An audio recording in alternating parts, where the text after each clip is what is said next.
At dahil brand out na naman, eto nagkabili kami ng inverter na generator dito sa aming bahay sapagkat alam nyo naman mga idol, mga pinsan, halos araw-araw ay nagkakaroon ng brand out dito sa amin lalo na pagka nagkaroon ng bagyo. Kaya ito, binili natin sa Lazada itong Thunderbolt inverter generator. Yun napakaganda mga pinsan. Ito nga pala yung lagayan ng gasolina dito. 4 liters nga pala ang capacity nito. At dito may tatlong switch siya. May choke, may i-on, tsaka off. Ito, dito sa ibabaw, kailangan palang i-on muna to bago paanda rin. Rated voltage niya mga pinsan ay 220. Ang actual current frequency naman niya ay 60 Hz. Ang rated AC output niya ay 1,800 watts. Ang maximum AC output niya ay 2,000 watts mga pinsan. Sobrang ganda nito. Handy pati siya, parang nagbubuhat ka lang ng galon ng tubig kahit saan mo siya dalahin. Pwedeng pwede mga pinsan. Halimbawa meron kayong piknikan, wala kayong ilaw, pwedeng saksakan ito. Pagka pupunta kayo sa mga tabing dagat, inabot kayo ng gabi o kaya naman ay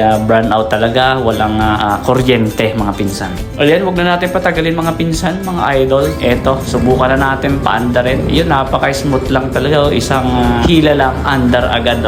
At saka, sobrang tahimik siya. Parang tunog lang siya ng scooter. Ayan, pinipindot mo na dito pag mag-uumpisa pa lang itong aircon. Ini-off siya para kumbaga ma-warm up yung generator. Kumbaga bumilis yung silinyador niya. Pero mamaya, ito turn on din natin para tumahimik yung tunog niya. Medyo slightly na siya. Mahina na yung tunog.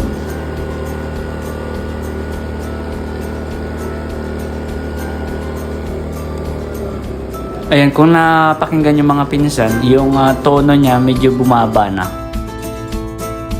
Ayan, umpisa na nating i-set up itong ating double true na manual. Yan, dito sa kabila yung Canoreco. Parehas silang nakababa. Kapag switch na pataas, yun, ibig sabihin meron na siyang connection ng kuryente. Yan. Yes.